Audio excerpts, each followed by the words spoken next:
Meu nome é Marcos Vinícius, sou formado em Filosofia pela PUC, sou mestre em Filosofia, no campo da Ética e da Política pela Faculdade Jesuíta e estou terminando também agora o curso de Direito pela PUC. Eu sou professor da PUC do curso de Direito, Engenharia e Psicologia. Então eu sempre trabalhando a temática da filosofia engajada com os cursos. E eu já fui também professor do ensino médio desde os meus 22 anos. Isso foi ano passado, viu, gente? Não precisa preocupar que não faz tanto tempo assim, certo? Para pensar que eu sou tão velho assim. Isso não. Bom, pessoal, quando a gente começa a pensar... Tá ok?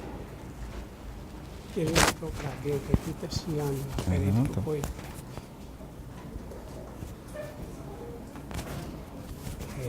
Prontinho? Filósofo, quando começa a trabalhar com a técnica, é um pouco mais complicado, né? A gente que é sempre da teoria. Bom, quando a gente começa a pensar na questão da filosofia, às vezes a gente já tem alguma base para pensar de onde que veio, como que surgiu, desde o nosso ensino médio, né? E a gente que teve a oportunidade de ainda ter a filosofia no ensino médio. Bom, então, para a gente começar a dar uma introduzida no que seria a filosofia da educação, é interessante a gente partir do pressuposto do que é filosofia. Filosofia, então, ela é é a divisão aí de filo e sofia, que é esse amigo da sabedoria, é um amigo do saber. Bom, só que para a gente ser amigo do saber, é aquela dimensão que a gente está querendo estar próximo. Amigo não é sempre aquele que a gente concorda, não é verdade? Às vezes a gente discorda do amigo, mas a gente sempre está ali no relacionamento. A filosofia, então, é quando a gente se relaciona com essa dimensão da sabedoria, quando a gente vai se relacionar com o conhecimento. Às vezes a gente se questiona, às vezes a gente fica pensando, concorda ou não com aquele pensamento, com aquela estrutura, mas a gente vem, e a filosofia que vem fazendo com que a gente trabalhe com todo aquele pressuposto. E quem foi o primeiro filósofo a dar para essa dimensão do conhecimento o nome de filosofia? Foi Pitágoras. Pitágoras, então, é um filósofo que a gente tem como nome de pré-socrático. Por que ele é um filósofo pré-socrático? Ele é um filósofo que trabalhava a dimensão da physis, da natureza. Então, o primeiro filósofo, a nossa estrutura do conhecimento surgiu com o nosso relacionamento com a natureza. O primeiro filósofo, chamado Tales de Mileto, Tales, primeiro filósofo, nós temos como primeiro filósofo aí o nosso amigo Tales de Mileto. Tales de Mileto, ele foi o primeiro filósofo porque na Grécia Antiga, o centro de Atenas era um centro comercial. E nesse centro comercial, vinha gente de diversos lugares, do Egito, de Esparta, para comercializar toda aquela dimensão ali. Então, algumas pessoas começaram a questionar por que a origem do mundo para os egípcios era uma, para os espartas era outra, e para os gregos era outra dimensão. Bom, então, o nosso amigo Tales de Mileto, ele começou a se questionar. Se todo mundo estamos aqui vivendo na mesma dimensão, se nós temos as mesmas estruturas, tem que ter uma origem que seja comum para todos nós. E essa origem comum que é para todos nós, Tales foi encontrar com o relacionamento com a natureza. Eles estavam num barco, passeando. O filósofo gosta muito dessa dimensão do passear, né? Esse método que Aristóteles vai chamar de paripatético. Então, Tales de Mileto estava lá no seu barquinho. Então, ele olhou para baixo e falou assim, olha, debaixo do barco, eu estou no oceano, tem água. Se eu olho para o céu e chove, tem água. A dimensão do corpo humano, se eu cortar, é sangue, é feito de água. As plantas têm seiva, que também é líquido, é água. Nos animais, a mesma coisa. Da rocha brota água. Então, o mundo inteiro tem a sua origem na água. A origem do mundo, então, para Tales, é a água. esse relacionamento que o ser humano se aproxima com a natureza, então ele percebe que a água é a origem de tudo. O interessante de Tales de Mileto é dizer que tudo é água? Não. Não é essa a origem do pensamento em Tales de Mileto. A origem e a criatividade de Tales, ao racionalizar a origem das coisas, ele vem dizer que tudo é único, que tudo tem uma origem única. Seja ela o fogo, a terra, é a água para Tales de Mileto. Outros filósofos pré-socráticos, a gente vai perceber outras dimensões de explicação da origem das coisas. Mas para Tales, está ali na água. Então, Tales de Mileto começa a se aproximar, esse se apaixonar pela racionalidade, né? Através da dimensão da natureza. Agora, qual que é essa ligação que a gente tem com o conhecimento do eu com a filosofia?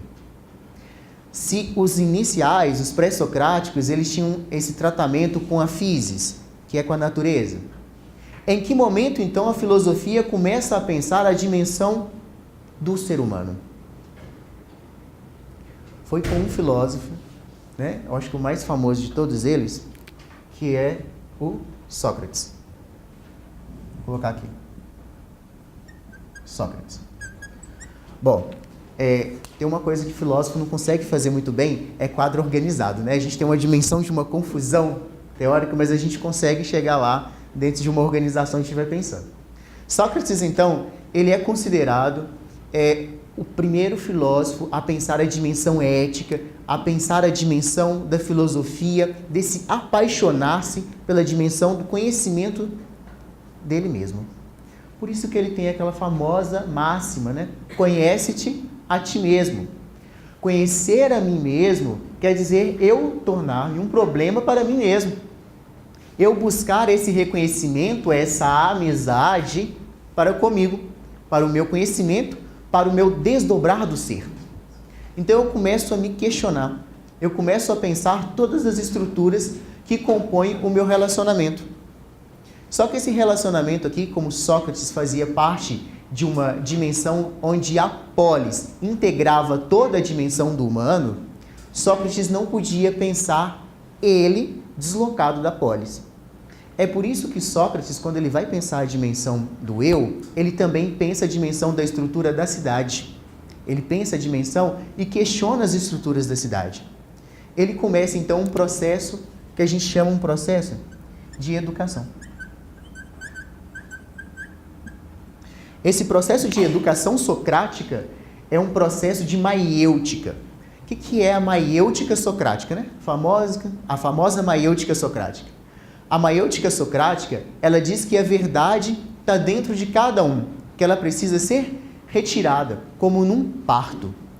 Sócrates diz que ele não quer ser como o pai, que era escultor.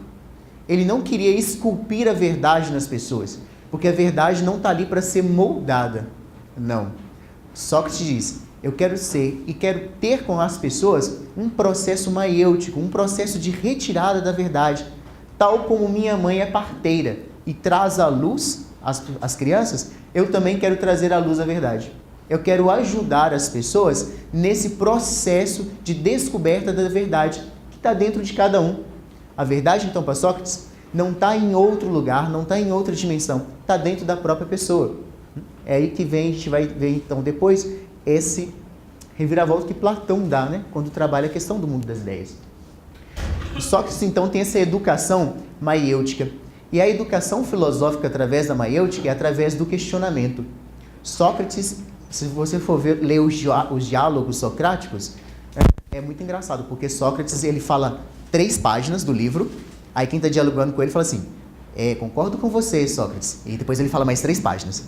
Você tem razão, depois mais 5 páginas. Então, assim, mas é um processo maiêutico do Sócrates, é assim, esse questionamento que ele vai atribuindo e ele vai fazendo com que a pessoa perceba que aquilo que ele estava falando ou aquele conhecimento que ele tem, ele pode ser depurado. Então ele vai retirando da pessoa a própria verdade, que não está fora dela, mas está dentro dela. Então Sócrates apanhou muito, né? E os filósofos apanham até hoje, para a gente questionar algumas dimensões.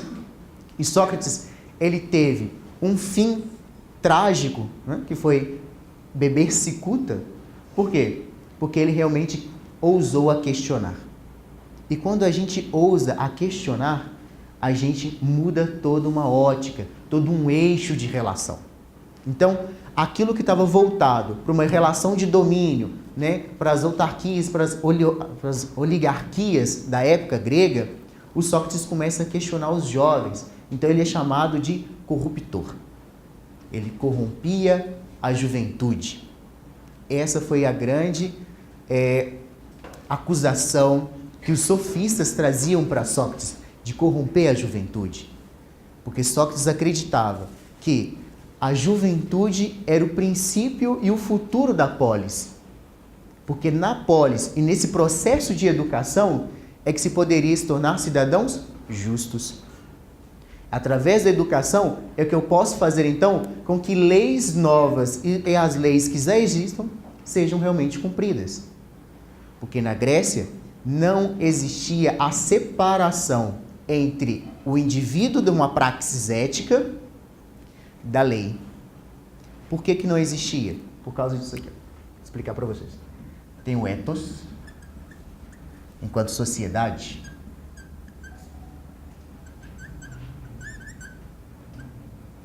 Nós temos o indivíduo,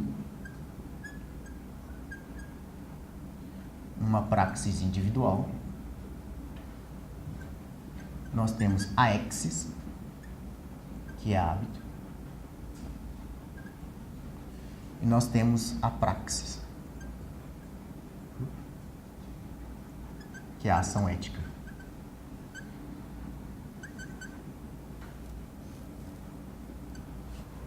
Bom, como é que era o processo de educação socrático? O processo de educação no qual Sócrates estava inserido, que ele queria resgatar, é essa dimensão de um ethos. O ethos é esse costume, é a morada do ser, é a própria dimensão da ética, dessa construção.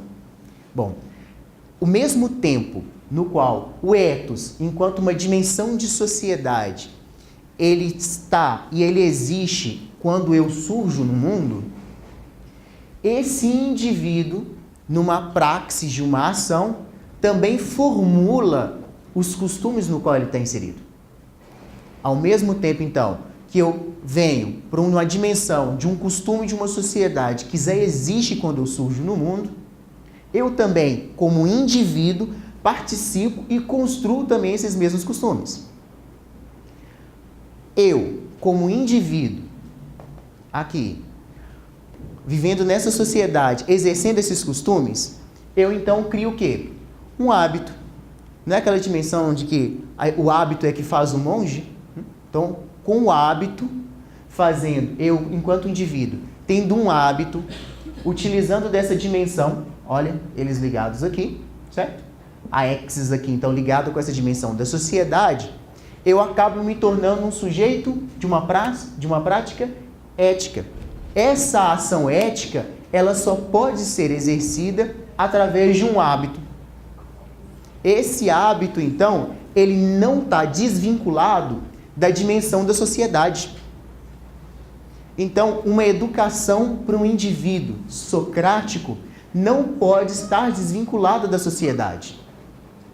Eu pensando, então, toda a dimensão de um ethos e de uma lei, essa lei só pode ser exercida e só pode ser feita por um indivíduo de uma praxis ética. Por quê? Esse indivíduo da praxis ética é o mesmo indivíduo que vai fazer também a formulação desses costumes. Se eu tenho, então, a dimensão de uma corrupção na sociedade, é porque eu rompo com essa dimensão aqui, ó. Eu rompo com essa dimensão de uma praxis ética para a formulação de uma sociedade ética.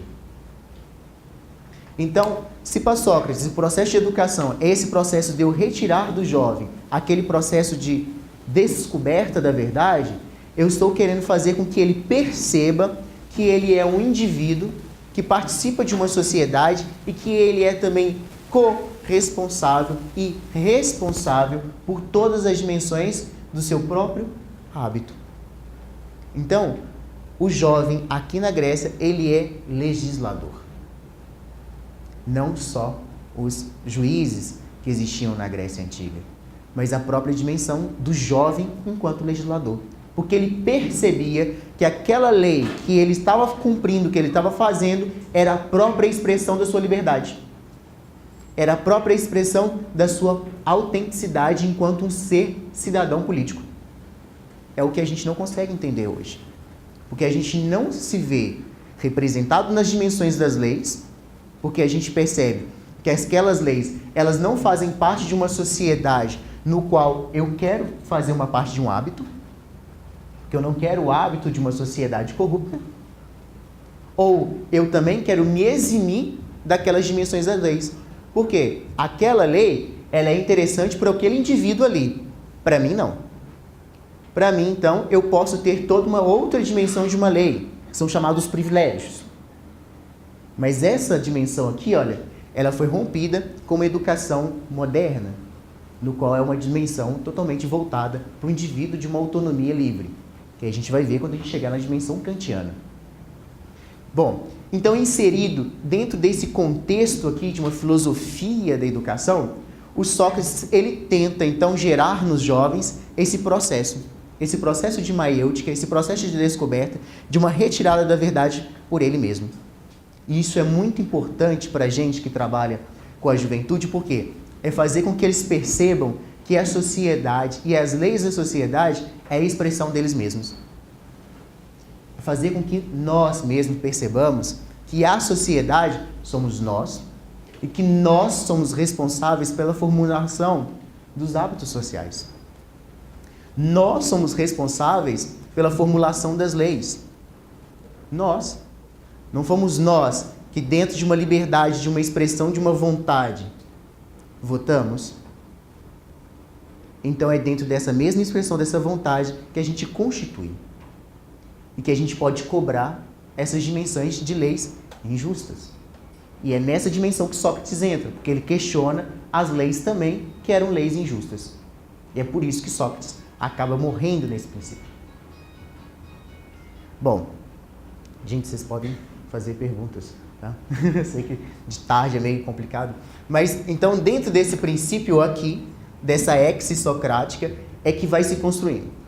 Platão, ele também tem uma dimensão voltada para isso aqui, para essa dimensão do hábito. Só que Platão, ele tem uma filosofia de educação diferenciada da de Sócrates. Para Sócrates, então, nós temos a educação pautada na descoberta da verdade que está dentro do indivíduo. Isso é para Sócrates. Platão, que era discípulo de Sócrates, nós temos a educação de forma diferente. Então, Platão, ele é muito didático, porque Platão, ele gosta de contar histórias, né, ou parábolas, né, numa dimensão mais cristã, para explicar aquilo que ele entende por processo educacional. Então, nós também vamos lembrar aí, então, um pouquinho de um grande mito platônico, que todo mundo lembra, só que a gente vai dar agora uma característica educacional para ele, que é o grande mito da caverna, certo? Então, eu não sou tão bom assim em artes, não que eu não tinha tido artes no ensino médio, mas é porque eu não sou bom mesmo. Quando fala que vai para a dimensão da técnica, eu sou terrível. Bom, imagine uma caverna subterrânea. Imagine que isso aqui está debaixo da terra, tá, gente? Então, isso aqui é debaixo da terra. Aqui tem árvorezinhas bonitinhas, né? Estamos no jardim com passarinhos. Aqui tem o sol, todo esplendoroso. Aqui. Bom, dentro da caverna existia um muro. Vamos construindo a nossa caverna dentro do muro de Platão. Tinha um muro. Aqui é o fundo da caverna, certo?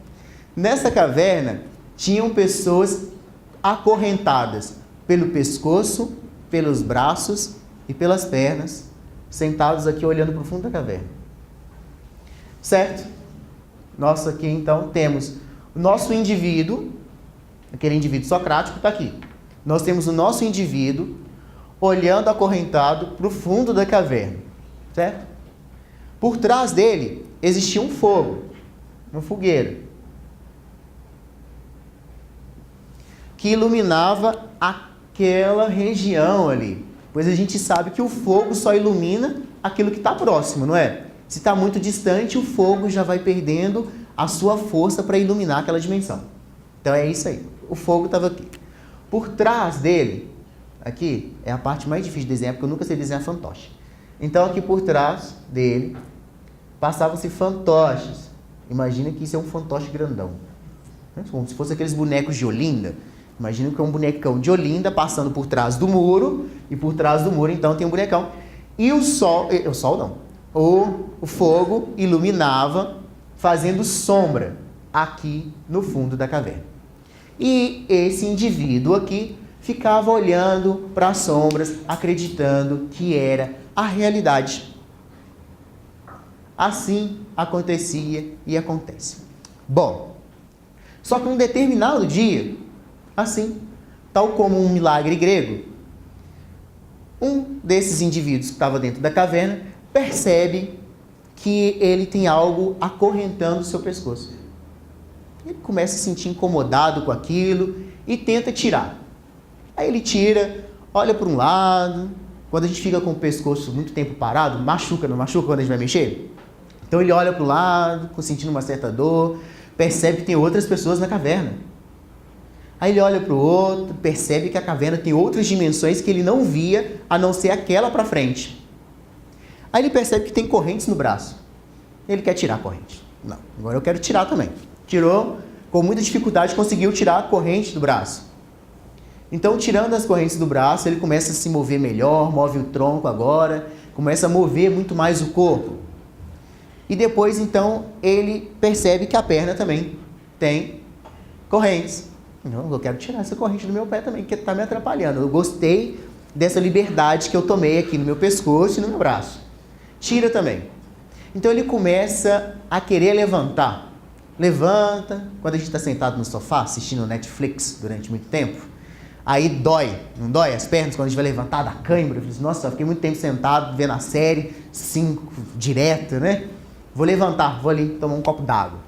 Dói, não dói quando a gente levanta assim? Fica muito tempo? Com ele também foi a mesma coisa. Então teve uma dormência na perna, mas aos poucos ele foi tomando força para ficar em pé. É o mesmo processo quando a gente vai fazer fisioterapia, né? A gente vai tomando força no músculo. Então ele foi criando essa força e ele foi percebendo que existia um muro por trás dele. Ele falou assim, olha, tem um muro aqui que eu nunca percebi. O que é isso? O que tem por trás desse muro? Aí ele foi andar, levantou, ele falou aqui. E percebeu que existia, então, os fantoches que passavam ali e viu que era sombra, que aquela luz que tinha na caverna era dada pela fogueira. E essa fogueira iluminava muito, mas por pouco tempo e por um determinado espaço. Ele percebeu que existia mais caverna para lá. Então ele decidiu andar. Então ele foi para lá. Foi subindo. Foi subindo. Só que nesse processo de subida, o que acontece quando a gente está fraco das pernas? A gente volta, né? A gente cai, né? Então ele caía algumas vezes, mas voltava a subir. De novo. Foi subindo. Foi subindo, subindo, subindo, até que chegou aqui fora. No mundo bonito, né? Desenhar os olhinhos, porque os olhos são importantes agora. Sorrindo, porque ele agora conheceu um mundo diferente. Ele saiu fora da caverna e percebeu que existia uma dimensão muito mais clara, muito mais cheia de cor, muito mais perceptível do que tinha lá. Só que quando ele chegou, os olhos dele estavam meio que embaçados, né? Porque quando a gente fica muito tempo no escuro e a gente vai para o claro, os olhos da gente se embaçam, né? Até a gente começar a perceber a realidade, tal como ela está lá. E o sol, querendo ou não, ele ilumina tudo. Diferente da fogueira, que ilumina só uma determinada região. O sol, quando ele chega, quer você queira ou quer não, ele vai iluminar toda a dimensão do qual ele alcança. Então ele percebeu que aquela dimensão que ele vivia aqui embaixo era uma dimensão limitada e que existia um mundo muito maior lá fora e que tudo que estava lá dentro era sombras, era pura imagem de um mundo que estava aqui fora. Então o que ele faz? Ele volta. Vou usar uma cor diferente. Então ele volta. Ele volta. Nesse retorno, ele fala com os companheiros dele aqui, ó. Agora ele está aqui, ele está de vermelho. Ele volta e fala com o pessoal assim, olha gente, Vocês são acorrentados pelo pescoço, pelo braço, pela perna, vocês já viram? E aqui atrás tem um muro e ele começa a falar tudo aquela percepção. É igual criança quando chega de um passeio com alguém, aí quer contar tudo que viu no dia inteiro. Em 2 minutos ele quer contar um dia inteiro. Né? Então ele começa a falar toda aquela dimensão que tinha aqui. Então com isso, o pessoal começa a falar, você tá louco? É claro que não. Olha aqui a realidade que a gente está vivendo. Isso aqui é realidade. Você está me dizendo, e por que eu tenho que acreditar que o que você está me dizendo é que é real e não aquilo que eu estou vendo e que eu estou experimentando? Não, gente, é porque vocês estão experimentando uma dimensão que vocês estão acorrentados. Percebem que vocês têm corrente? Não, a gente não tem corrente nenhuma. Eu não estou vendo corrente nenhuma. Você está querendo deturpar toda uma ordem que já está imposta, uma ordem que já está construída pela nossa sociedade. Como é que você vem agora com ideias assim, revolucionárias, querendo impor para a nossa sociedade, querendo que a gente siga? Você está deturpando, você é um baderneiro, você deve morrer. Então eles matam o nosso amigo. Mataram. Bom, assim acaba o mito. Tal como as histórias de Nárnia, acaba do nada. Bom, então a dimensão desse mito agora para a educação. Como é que a gente interpreta isso aí a partir do processo educacional? Onde que é essa caverna? Se eu perguntar para vocês, onde que é essa caverna aqui? É um lugar físico? Não, não é um lugar físico. É aonde? Na nossa mente. Se a caverna é na nossa mente, quais são as nossas correntes? O que está acorrentando a gente nesse momento? Medos, preconceitos, a falta de pensamento, o comodismo, os valores. Então a gente tem toda uma base de questões sociais que elas servem como uma dimensão de liberdade? Servem, mas dependendo da forma no qual a gente utiliza ela para o nosso pensamento, nosso processo educacional, ela pode ser uma algema. Tal como a família, ela é essencial, mas dependendo da forma no qual se compõe, ela é uma algema, porque é dominadora. Tudo aquilo que é um processo de dominação, retira a liberdade de construção, é um processo de algema. Então o nosso filósofo aqui, nosso amigo que saiu, é o filósofo. É claro que sempre o filósofo tem que ser o primeiro a sair da caverna, né? A gente puxa sardinha pra gente um pouquinho, né, gente? A gente já é tão assim marginalizado nas dimensões, então a gente puxa um pouquinho da sardinha que o filósofo é esse que sai, que percebe as correntes do mundo e quer livrar. Bom, no nosso processo educacional, não é tal como aconteceu com o filósofo? Não é quando a gente vai soltando as correntes e a gente vai surgindo uma nova forma de pensar, não dói às vezes? A gente fala assim, mas eu não estou concordando bem com isso, será que eu estou indo pelo caminho certo?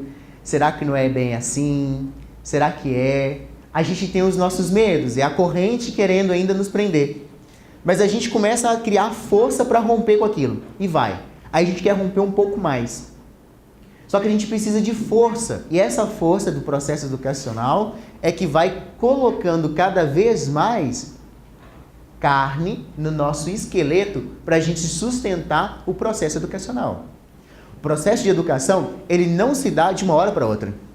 Ele se dá num percurso. É por isso que Platão não coloca o filósofo se soltando das algemas e subindo de uma boa. Ah, soltei, vou embora, de uma hora para outra assim direto. Não.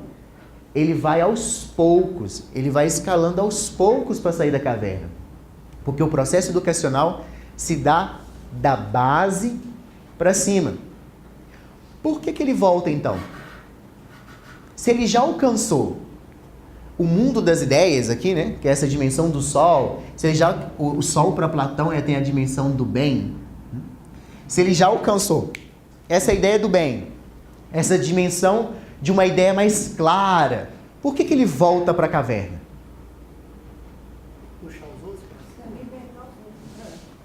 Lembra que o processo educacional de Platão, ele tem um pouco de Sócrates. Ele não pode puxar e ele não pode libertar o outro. Ele tem que fazer com que o outro vai percebendo. Ele fala, olha, existe um mundo maior. Existe uma realidade que é muito mais transcendente do que essa que está dando aqui, olha. Mas quem que vai perceber? Você, que se você não levantar daí, você não vai ver, não. Eu posso até te dizer que existe, mas quem vai fazer a experiência do processo educacional é você. É igual o professor com o aluno. Olha, eu estou aqui na frente, posso mostrar algumas questões, alguns conceitos, mas quem faz a experiência do processo educacional são vocês. O aluno do ensino médio, ele quer isso, ele quer participar do processo de formação. Ele não quer simplesmente um professor lá na frente ditando ou construindo teorias que ele nem sabe se vai usar ou não. Ele quer fazer parte desse processo, ele quer integrar aquilo ali. É por isso que tem esse distanciamento entre professor e aluno. Porque eles não conseguem compreender que o processo educacional é deles. Mas alguns professores também se mantêm dentro desse posicionamento, né? De como se fossem os doutos do conhecimento, né? Mas isso vem, a gente vai chegar lá de um processo escolástico, né? Que é lá do período medieval. Né? São os doutos do conhecimento e que só eles detêm. E que eu venho lá transmitir. E a gente não transmite conhecimento, a gente constrói conhecimento. É um processo dialético, né? Esse processo dialético, ao mesmo tempo que ele vai, ele volta no processo. Quando você está com o aluno, ele responde, você passa um conteúdo e ele repassa aquele conteúdo a partir da experiência que ele tem. É aqui que Platão está dizendo, olha, o filósofo chega, passa a informação e eles repassam essa dimensão. Só que muitas pessoas querem fazer o quê? Matar o filósofo. Não é de hoje que querem romper com a dimensão da filosofia da sociedade. Não é de hoje. A filosofia já vem com essa luta há muito tempo. Desde o processo de Sócrates, quando Sócrates morre por romper com uma dimensão de estrutura social, que era uma estrutura corrupta, é um declínio da polis. E Platão também fala isso, olha, se a nossa sociedade não perceber que existe uma dimensão muito maior, um mundo que é muito mais transcendente, e que as pessoas que conseguem chegar a essa dimensão são pessoas que podem nos ajudar a chegar lá em fora, são pessoas que estão no nosso processo educacional, a gente vai continuar matando os filósofos. Vai continuar matando os filósofos e colocando eles à margem, numa dimensão marginal do processo educacional. A filosofia da educação, então, ela é importante porque ela vem questionar o processo educacional que a gente tem. Ela vem pensar como que foi a estrutura da educação que a gente está tendo até hoje. Será que o método educacional que eu tive, ou que eu tenho, tal para os meus alunos, ele é efetivamente um processo de educação? Ou ele é um processo simplesmente de transmissão de conhecimento? Eu estou simplesmente fazendo um foie gras, né? Que eu enfio um cano na boca do pato e ele vai engolindo aquele alimento, tal como se fosse um processo de máquina, ou é um processo realmente de educação, no qual é lento, é complicado, tem idas e vindas, eu volto de novo, mas eu não desisto do processo educacional, porque se eu desistir do processo educacional, eu nunca vou sair da caverna. Nos libertar dos nossos preconceitos não é fácil. Nunca foi fácil. Vocês podem se perguntar de quais preconceitos até hoje você se livrou. Se você fosse pensar num preconceito que você conseguiu se livrar, que preconceito que é esse? Platão pergunta. É um processo educacional. Se o preconceito que vocês me disseram é uma algema, e ele é a base do nosso medo, é a base que nos impede de um desenvolvimento maior, e qual que é o preconceito que eu consegui romper até hoje na minha vida? Ou eu não rompi nenhum? Ou o processo do preconceito é tal como o processo de educação? Ele é um processo contínuo, porque senão eu volto e caio. Lembra da praxis ética do Sócrates? Se eu não continuar nessa dimensão do hábito, de romper a todos os dias com o meu próprio preconceito, eu acabo me rompendo com aquela dimensão do indivíduo. Eu acabo me tornando um indivíduo preconceituoso novamente. Para aquele preconceito eu caio de novo. Estava aqui em cima, caio. Então Platão, quando ele conta o mito da caverna, ele não está simplesmente contando uma anedota para encher o livro da República, mas ele quer um processo educacional para todos. Platão é o primeiro, na Grécia Antiga, a fazer e pensar a educação também para as mulheres. Porque os outros filósofos não pensavam e nem poderiam pensar, porque na Grécia Antiga a mulher era tida como um objeto da casa. Então Platão, o primeiro a pensar uma educação também para as mulheres. Porque para ele, toda essa dimensão e essa estrutura poderia ser utilizada por todo mundo. Bastava utilizar do pensamento e do questionamento filosófico.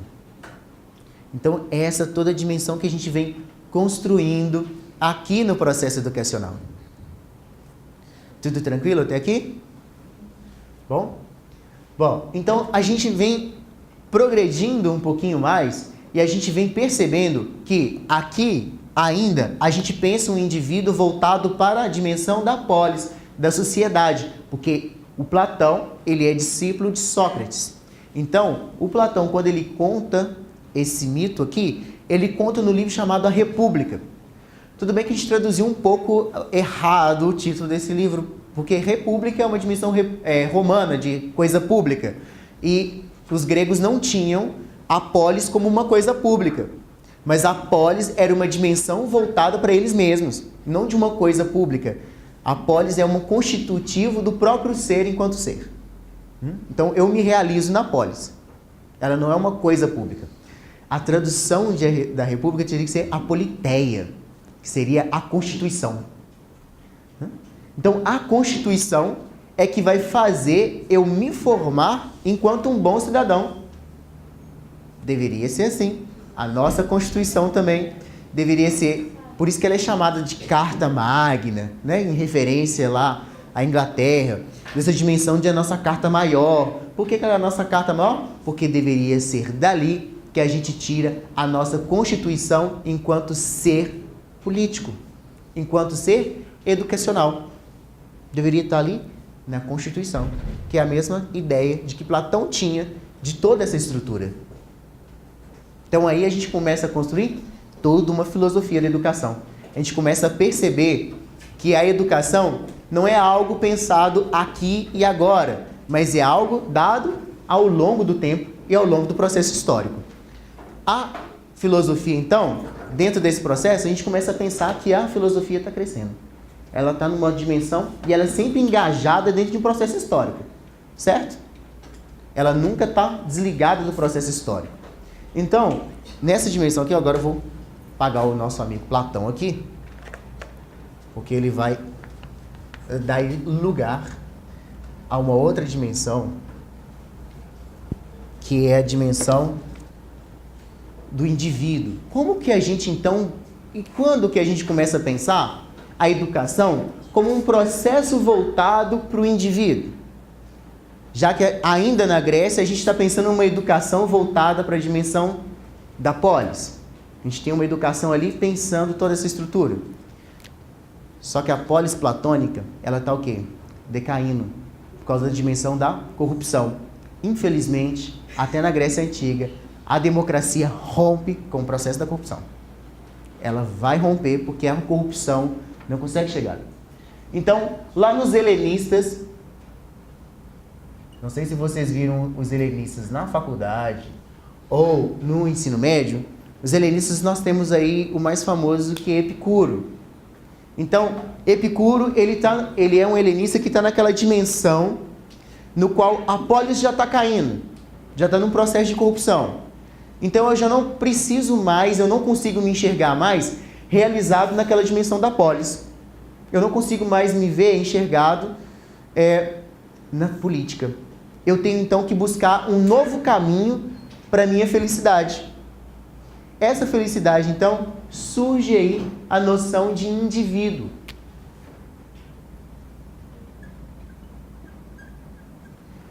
Com os helenistas, então, surge essa noção que a gente tem de indivíduo. O indivíduo, então, ele começa a pensar agora a sua felicidade desligada da polis. Ele começa a achar um novo caminho para ele mesmo. Bom, diz que Diógenes Laércio, que também é um helenista, ele viveu no mesmo tempo que Alexandre o Grande. Alexandre o Grande, que foi aluno de Aristóteles. Aristóteles, porque por sua vez, foi discípulo de Platão. Então nós temos toda uma cadeia de gente chique aí, né? Pessoal importante, né? Sócrates, que foi foi mestre de Platão, Platão que foi mestre de Aristóteles, e Aristóteles que foi mestre de Alexandre o Grande. Então Alexandre o Grande, voltando para a Grécia para conversar com Aristóteles, ele encontra Diógenes Laércio. Diógenes Laércio era helenista, ele tinha essa dimensão muito mais voltada para a felicidade sem bens materiais. Ele tinha um processo educacional de que ele simplesmente precisava da realização dele enquanto indivíduo para uma construção ética e social. Se eu consigo, então, me perceber enquanto um indivíduo ético, enquanto um indivíduo voltado para a minha realização, e todos podem fazer isso, a gente não precisa viver numa sociedade corrupta, porque cada um vai fazer esses princípios. Cada um fazendo essa busca da felicidade, sem interferir na felicidade do outro. Então eu também posso fazer isso, a gente tem uma sociedade bacana. Isso é o que pensava os nossos amigos helenistas. Então Diógenes Laércio morava dentro de um barril, assim como o Chaves. Então ele tinha o barril da casa, que era a casa dele, e uma cumbuquinha para tomar água. Só que um dia ele viu uma criancinha tomando água com a mão. Ele falou assim, eu não preciso mais da cumbuca. Pronto. Se foi se livrando desse processo. Quanto menos, mais. Esse processo educacional de que a gente precisa de uma coisa mais leve. A gente não precisa dessa dimensão de sobrecarregar as coisas. Porque o processo de educação, ele acontece quando ele tem que acontecer. Então Alexandre o Grande chega para conhecer Diógenes Laércio e entra na frente dele e pergunta assim, olha, eu fiquei sabendo que você é desprendido das coisas materiais, eu sou o imperador de tudo isso aqui. Você pode me pedir o que você quiser, que eu vou te dar. Diógenes Laércio olha para ele e diz assim, eu só quero que você saia da frente do meu sol. Só isso. Por quê? Porque para ele, os bens materiais só vinha acarretar e ocupar espaço daquilo que não era agradável para ele. Porque para ele, não que ele esteja ligado na physis, assim como os pré-socráticos, mas ele estava vivendo uma realidade no qual ele não precisava agregar dimensões materiais para um processo de transformação humana. Ele precisava simplesmente se descobrir enquanto ser humano. E esse processo de descoberta, ele se dava com menos e não com mais. Então, os helenistas também fazem essa ponte para o período medieval, né? E todo mundo fica com medo quando fala que no período medieval nada se produziu. Mentira, né? Se produziu muita coisa. E muita coisa bacana se produziu no período medieval. Vou tomar um pouquinho d'água, porque filósofo também gosta de falar muito, né? Bom, no período... Eita, não enrosca não. Tá dando para ouvir ainda, não tá? Tá. No período medieval, então, existe uma transformação agora no processo educacional. Vocês já ouviram falar da escolástica?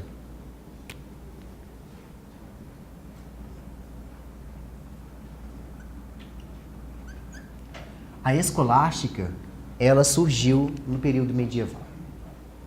Bom, no período medieval, então, nós temos a tomada da fé enquanto um princípio norteador de todo o conhecimento humano. Principalmente a fé cristã. Essencialmente a fé cristã. E a fé cristã católica, porque isso aqui é antes da reforma, né, gente? A gente lembrando que a reforma aconteceu no período moderno. A gente está no período medieval.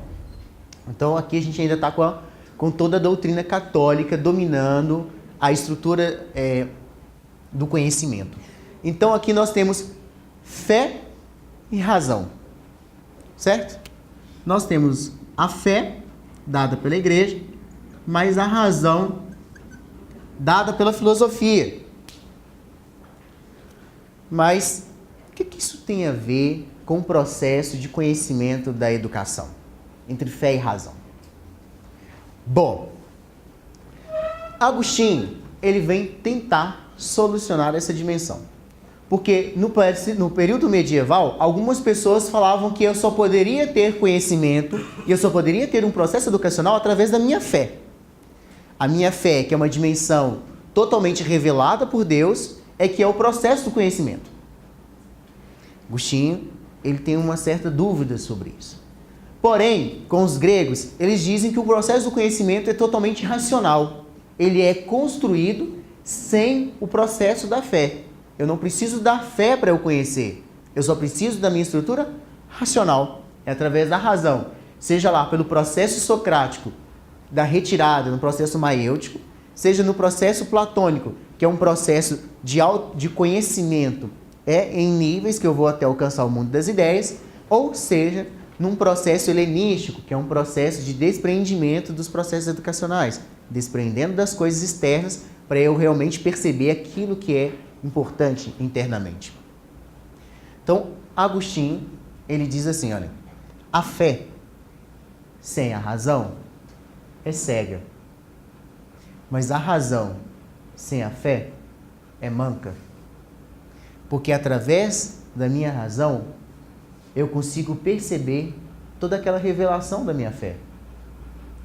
E é com a fé que eu ilumino a minha razão, para que ela não fique cega ou manca de que ela é soberana diante das coisas. Não. Então eu preciso unir essas duas dimensões num processo de educação. Então, no período de Agostinho, ele une fé e razão para educar, para construir toda a dimensão do conhecimento. E é no período medieval é que esse conhecimento ficava meio disperso. E com a queda do Império Romano, eles sentiam necessidade de ter um lugar para fazer esse conhecimento, para dotar as pessoas de um conhecimento tanto da dimensão da fé quanto da razão. Foi aí que surgiu as primeiras universidades, surgiu as primeiras escolas. Período escolástico, então, é isso. Quando surgem as escolas. Não tem aquela dimensão que eu já vi alguns professores dizerem que o período da escolástica é que tinha dimensão de elástico, com as dimensões do pensamento. Não. Tem esse nome porque surgem as primeiras escolas na Europa. Surgem as primeiras universidades. E as primeiras universidades, então, elas são cristãs. Elas são católicas. E com esse processo que dá ali no processo no processo das escolas, das universidades europeias, no período medieval, é o que a gente faz de disputácio. Colocavam-se 2 alunos e esses 2 alunos iam disputar. Essa disputa, que é o que advogado faz muito, né? Essa disputa do uso do logos, do uso da racionalidade, quem ganhasse tinha um prêmio da dimensão, né? Ele pegava um lugar de destaque na sala do professor. Esse era o processo educacional, através de disputa. Quantas vezes a gente hoje, então, nas nossas salas de aula, a gente não quer gerar disputa para conhecimento? Nossa, mas fulano sabe muito mais que eu sei, né? Por que você não faz assim que nem fulano, né? Fulano é meu aluno de destaque, é o Kiko da sala, eu vou dar até uma estrelinha para ele. Não é assim, porque a gente vê que isso é uma violência, um processo da disputa. Porque ele pode não ser bom naquela dimensão, mas ele pode ser bom em outras dimensões. É a gente querer colocar um macaco para nadar com um golfinho e depois falar que o macaco ainda não tem capacidade para nadar. Não é assim. Existem capacidades e dimensões que a gente tem que perceber nos nossos alunos. E não colocar ele como se fosse um processo de disputa, né? Porque a gente dentro de sala de aula, a gente é assim, né? Quanto que você tirou na prova? Aluno quer saber quanto que tirou na prova porque ele acha que o resultado da prova é que vai dizer se ele é mais ou menos inteligente que fulano. E o processo educacional que a gente cria é um processo de disputa. Porque o processo de nota, ele ainda é voltado para aquele processo medieval de que as notas e os destaques são os maiores. Eu acho que até pior, a gente vai criando, os cidadãos começam a achar que tudo que é feito é para ganhar ponto. Sim. Então, vai crescendo ao longo da vida isso. E aí, quando a gente chega em outros estágios da vida, a gente tem situações igual a gente está vivenciando agora. Seres humanos, inteligentes, capazes de conversar sobre todos os assuntos, mas frustrados, que não sabem lidar com feedback, que não sabem lidar com não. E aí a gente começa esses impasses. Esses impasses que a gente está vivenciando hoje. Sim. Né, eu li um artigo, me recordo, não sei se acho que foi Foi naquela revista Mente Séria, não sei como. E falava justamente isso, que a escola, que essa falta de avaliação correta, da forma de avaliar, gera todo esse processo, vai desencadeando essas coisas todas. Sim. Porque a gente ainda está naquele processo de disputa, né? De colocar que você tem que ser o melhor, que se você não for o melhor, você é desqualificado. E que você não pode. E que você, se você é o melhor, você tem que ser o melhor sempre, né? Concordo com você. E a gente não sabe lidar com as nossas frustrações, né? E o processo de frustração, ele é extremamente educacional. Ele ensina muito pra gente, né? Então, Não é visto como um processo. isso. Porque aqui no período medieval tem essa dimensão. O erro não era visto como um processo, era visto como uma falha. Você perdeu na disputa, você não está aqui dentro. Então você pode ser desqualificado. Está fora. Só que nesse período medieval, ele percorre toda essa dimensão do tempo, né? Até a gente chegar num tempo muito mais importante nessa dimensão que a gente vai chegando agora, que é o período moderno. Com o período moderno, então, a gente chega com o nosso amigo, deixa eu pagar que senão fica ali, nessa dimensão, a gente vai chegando agora, vou fazer uma ponte para cá, a gente chega no período moderno. O que acontece para a gente romper com o período medieval para o moderno? Quais são as grandes transformações que a gente pode dizer que marca o início do tempo moderno? Oi? Onde? O niilismo? Iluminismo. Tem, sim, é com aquela formulação do pensamento, a gente tem ali também. Nós temos também a descoberta e o início da ciência, né?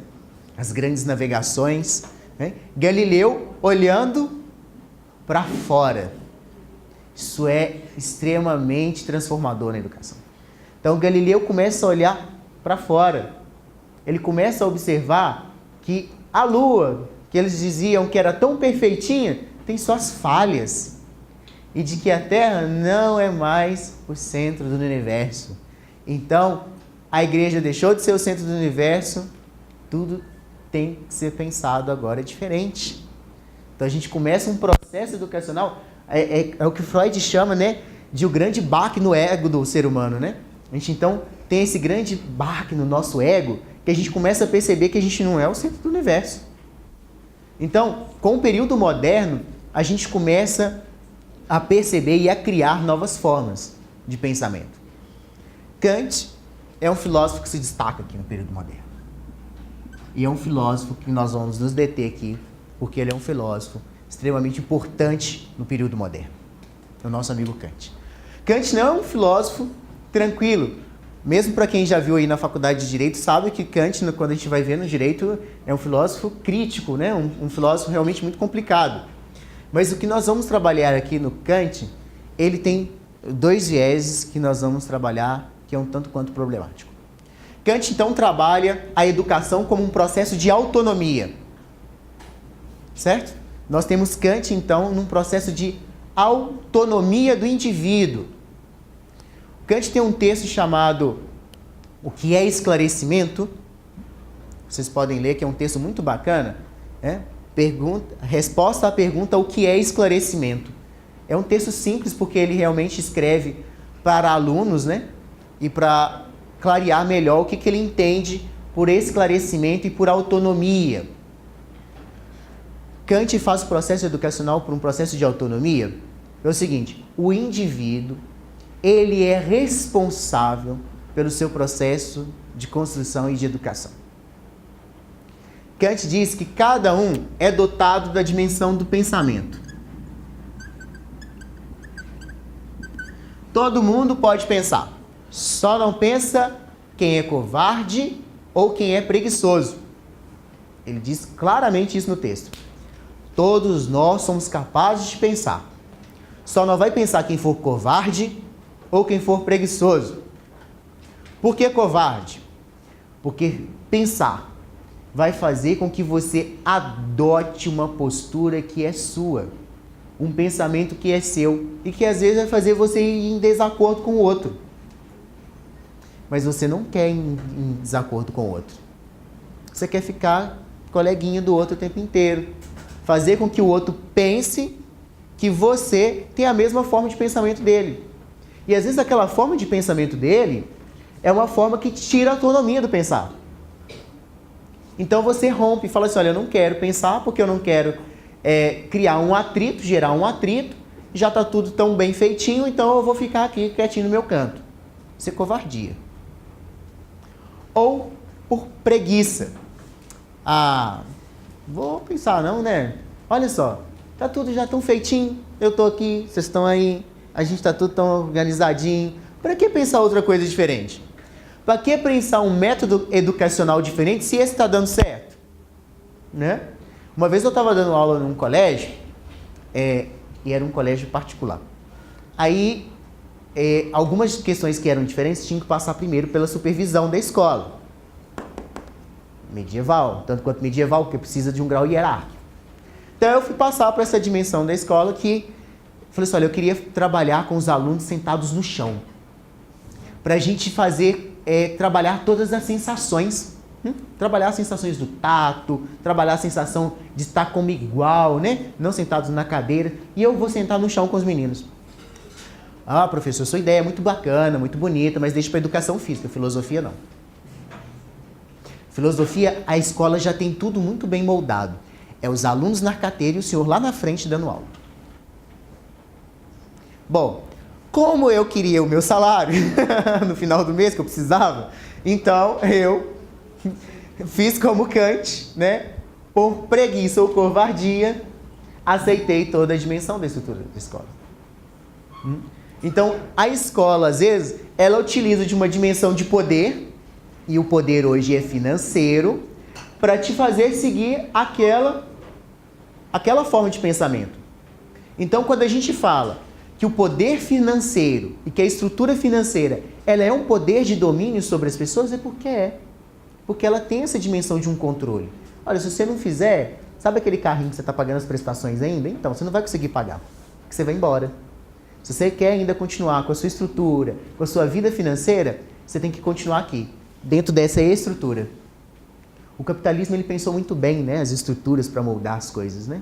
Então, é essa dimensão que ele vem fazendo, ele é um processo que o Kant percebeu, olha, vocês têm que ser corajosos e não preguiçosos para romper com isso. A partir do momento que você cria essa autonomia do seu pensamento, que você não precisa de um outro para ditar aquilo que você tem que fazer, isso é o processo de orientação, né, gente, na escola, né?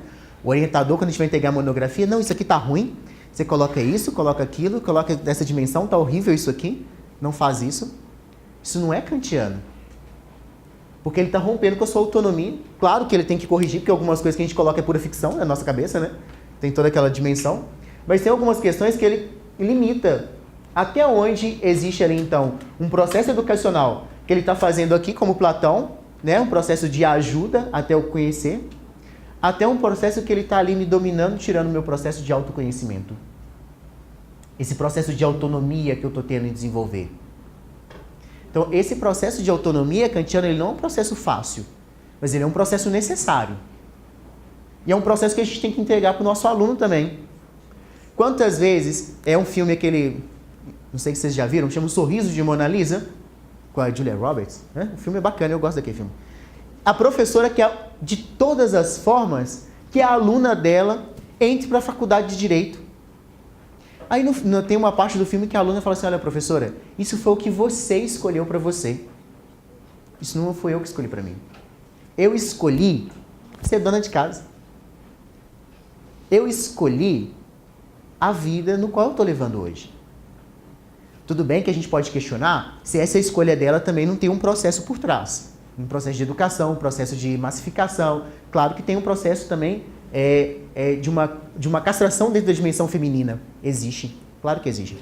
Mas é que às vezes a gente como professor, a gente tem uma visão tão ampla e que a gente quer trazer os alunos para isso, mas a gente nunca se pergunta se o aluno também quer participar disso. A gente quer simplesmente trazer. É o nosso paternalismo enquanto professor. E esse processo acontece quase que natural, porque a gente tem aquela dimensão do cuidado. Vocês já viram o mito do cuidado de Heidegger, que Heidegger resgata? Vou contar para vocês o porquê que nós, como professores, nós como seres humanos, a gente tem essa dimensão do cuidado com o outro. Cuidado é um semideus. E ele estava andando na beira do rio, passeando. E ele resolveu parar para brincar com barro.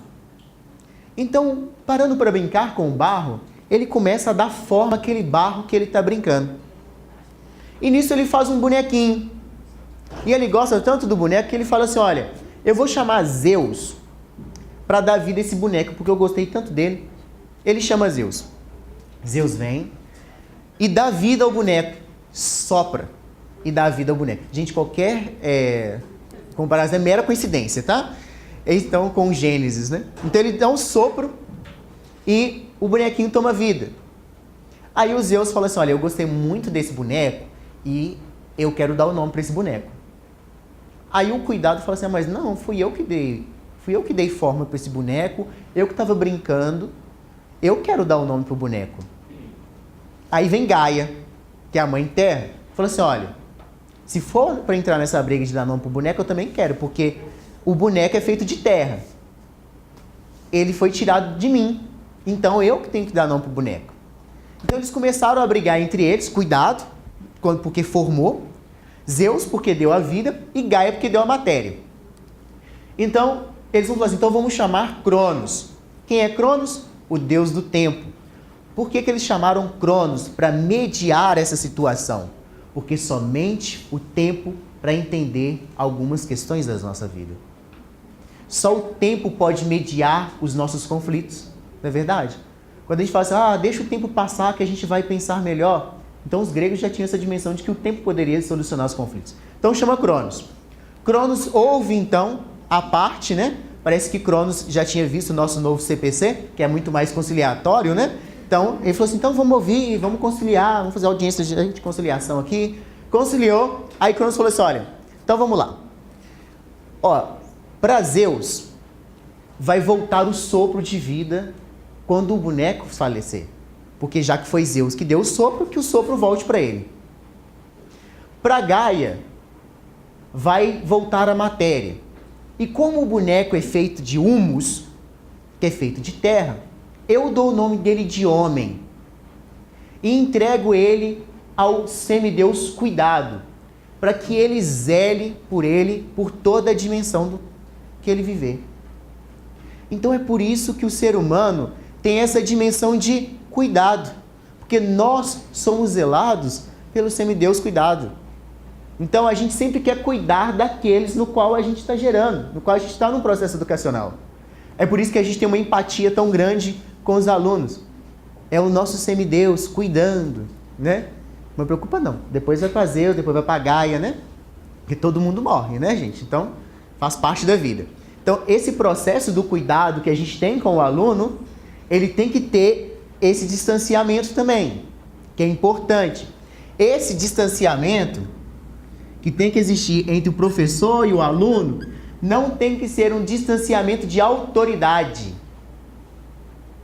O distanciamento entre professor e aluno não é um distanciamento de autoridade, mas é esse vazio que produz conhecimento.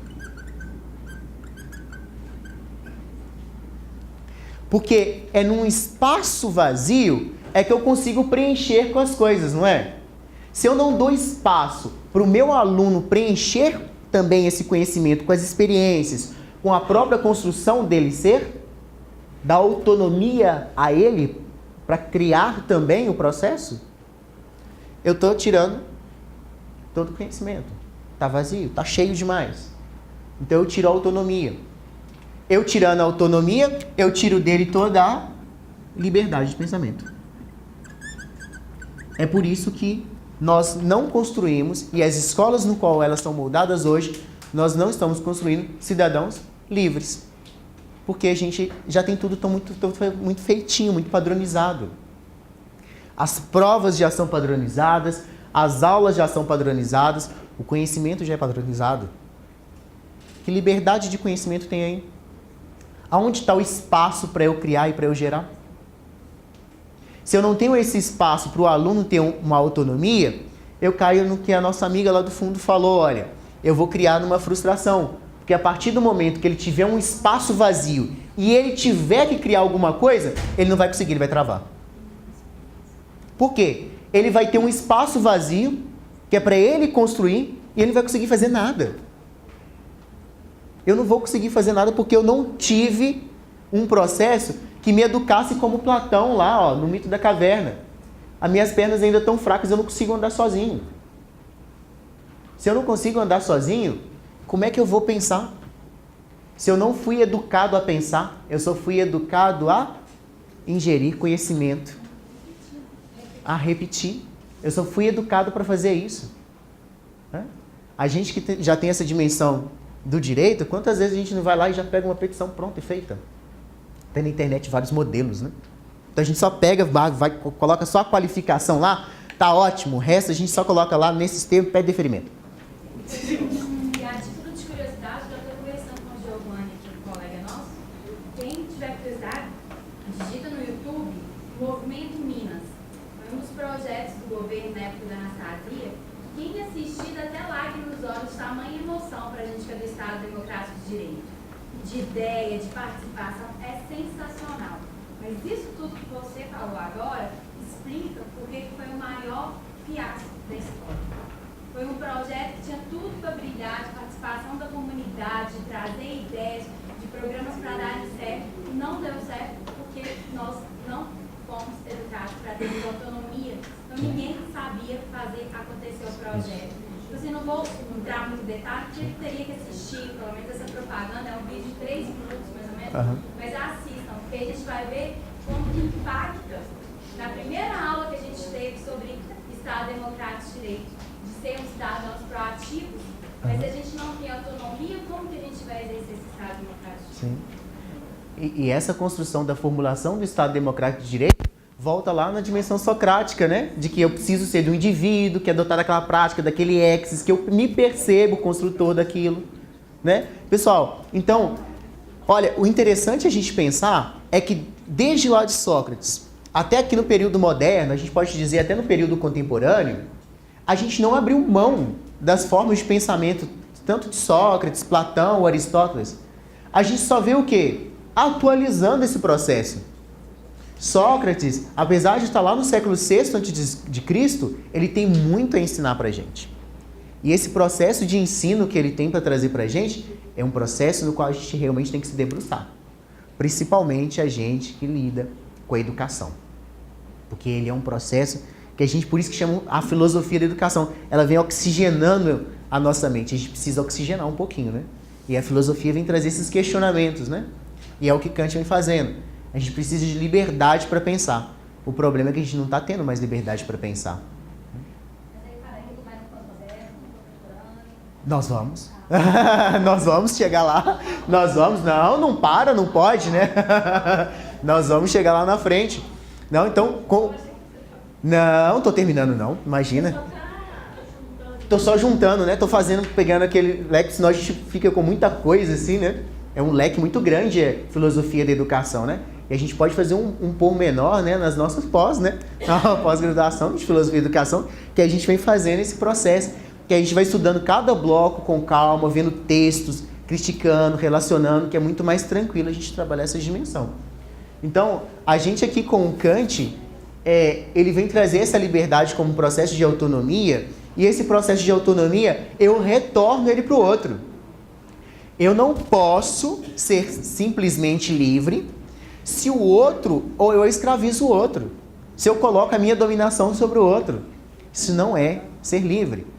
E quantas vezes nós também fazemos esse processo? Pelo seguinte motivo. Isso agora a gente vai lá no Sartre, que ele é contemporâneo. Sartre diz o seguinte, olha, quantas vezes a gente quer entregar a nossa liberdade para o outro? Quando? Eu preciso fazer alguma coisa. Vou pedir conselho. Toda vez que a gente pede um conselho, a gente rompe com o nosso processo de autonomia. Por que a gente rompe com o nosso processo de autonomia quando a gente pede conselho? Porque a gente está entregando por má fé, claro. A gente entrega para o outro por má fé a responsabilidade de qualquer erro que ocorrer naquela decisão que a gente tomar. A gente fala assim, deixa eu te pedir um conselho. eu estou querendo fazer isso e isso. A pessoa que você vai pedir conselho não é uma pessoa pré-determinada? Que você já sabe a opinião que ela vai ter? Então você está indo de má fé pedir a opinião dela. Você já sabe o que ela vai te responder. Você já tem tudo esquematizado. Então deixa eu ir lá nela que eu já sei que ela vai me dizer. Então pronto. Você vai entregar para ela depois a responsabilidade. Não, deu errado. Não devia ter seguido a opinião de fulano. Ué, mas foi você que procurou fulano. Cadê a sua autonomia e sua liberdade de fazer as coisas? Então quando a gente procura conselho, a gente, por má fé, na maioria das vezes, a gente entrega a nossa responsabilidade, a nossa autonomia no pensamento.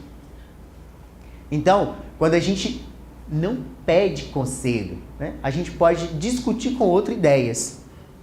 E na discussão do outro, eu posso tirar fundamentos para a minha liberdade, para o meu pensamento. Mas em momento algum, eu posso entregar para o outro a responsabilidade para decidir para mim. Não, Soma, me fala, se fosse você, o que você fazia? Nada.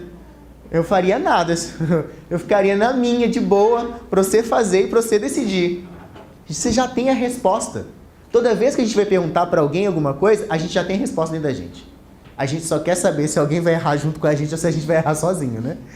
E na maioria das vezes a gente erra sozinho por colocar a culpa no outro. Então, essa questão que o Sartre que vem trazer é muito kantiano, dessa questão da autonomia. Só que nós somos covardes para pensar. Nós somos covardes. E essa covardia, às vezes, é um preço muito alto. Que é qual o preço? A nossa própria existência. Gente, só tem essa, tá? Mesmo se a gente for numa dimensão espiritual de que a gente acredita em outra vida, tudo bem. Mas mesmo assim é só essa. Mesmo assim, você enquanto esse ser aqui, é só essa. Lá você vai ter uma outra experiência, vai ter uma outra dimensão, vai ter uma outra proposta. Essa aqui é só essa. E você está deixando passar porque você não tem essa dimensão de uma liberdade de pensamento. O processo educacional, ele não é só dado dentro da escola. A gente às vezes resume o processo educacional dentro dos muros da escola. O bacana das universidades é isso, quando tem projeto de extensão. Quando a gente percebe que para além dos muros da universidade, a gente também produz conhecimento. O pessoal que faz muita pesquisa, né, mestrado, doutorado, às vezes a gente fica muito academicista, né? E o pessoal que é de projeto de extensão, eles ficam mais voltados para uma dimensão da prática. Então a gente percebe muito bem quando o aluno que fez projeto de extensão e o aluno que fez pesquisa de iniciação científica. O aluno da iniciação científica, ele fica realmente muito teórico, muito prático, ele fica aquela dimensão. O aluno da extensão, ele é um aluno mais abrangente, ele percebe essas dimensões. Então seria legal se a universidade, ela conseguisse ter os dois, pesquisa e extensão, e que os alunos não se fixassem só na pesquisa, enquanto iniciação científica, mas também como extensão, que ele percebesse o outro lado, fora do muro, como é que é. Porque na maioria das vezes, na maior parte das vezes, claro, não é no seu absoluto, as pesquisas elas têm uma dimensão muito mais teórica, muito mais abstrata, bem mais teórica. E o Kant fala, olha, se você ficar simplesmente na teoria e não for para uma dimensão da prática, o seu conhecimento vai ser um conhecimento também vazio. Mas não é esse vazio que produz. É um vazio porque não tem nada mesmo. Não tem nada de novo. Então esses projetos de extensão são muito importantes. Bom, eu não fiz nenhum projeto de extensão na faculdade. Pode ser um meio paradoxo, mas não fiz não. Eu só fiz iniciação científica.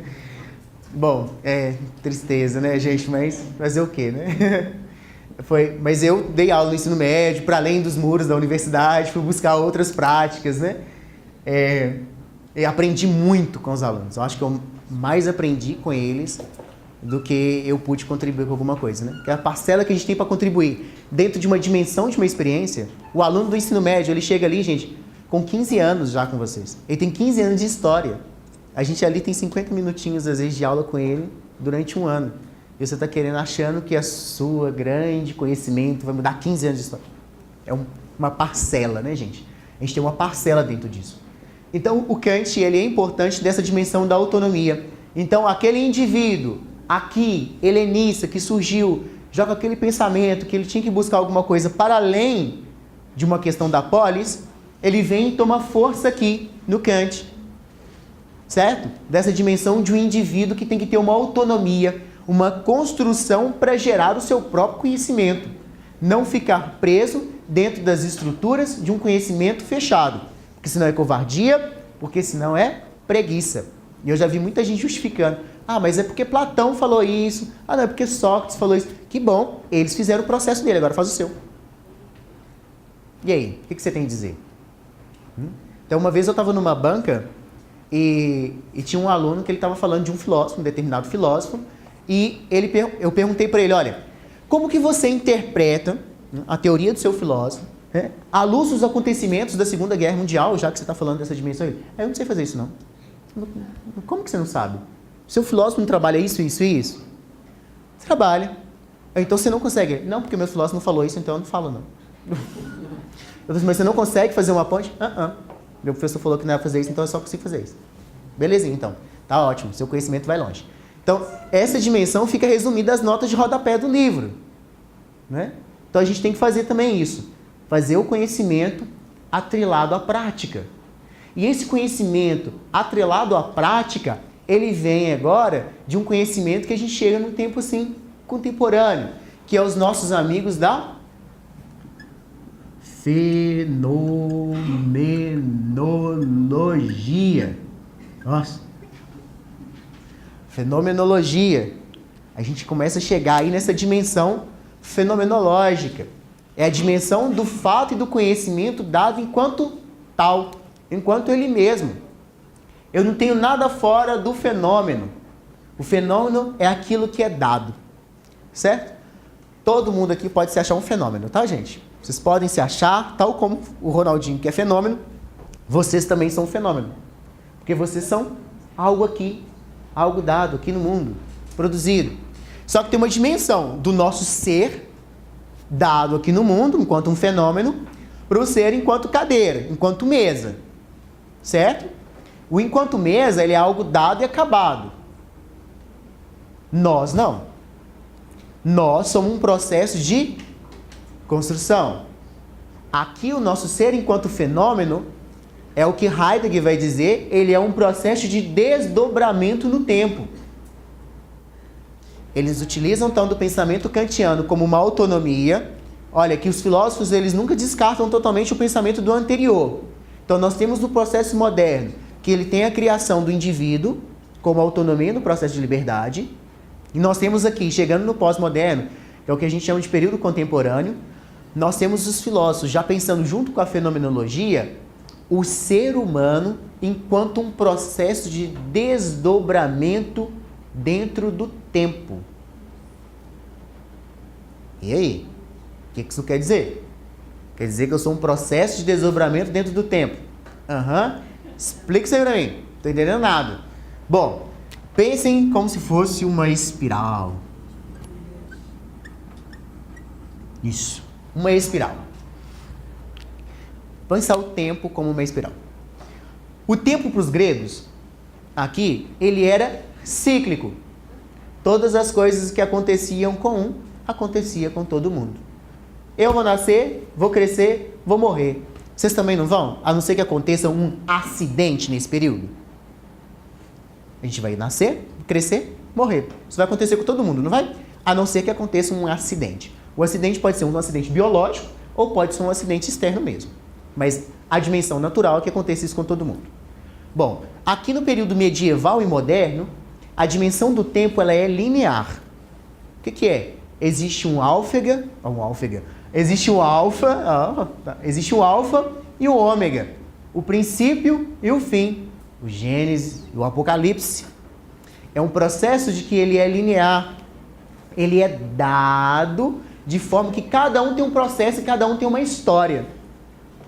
Assim, a minha história não é a mesma que a sua história. Não é bonito? É bonito. Eu acho bonito. Eu me comovo com isso. A minha história não é a mesma que a sua. Por isso que, dentro de um processo linear, a sua história vai acabar assim quando você terminar também. Certo?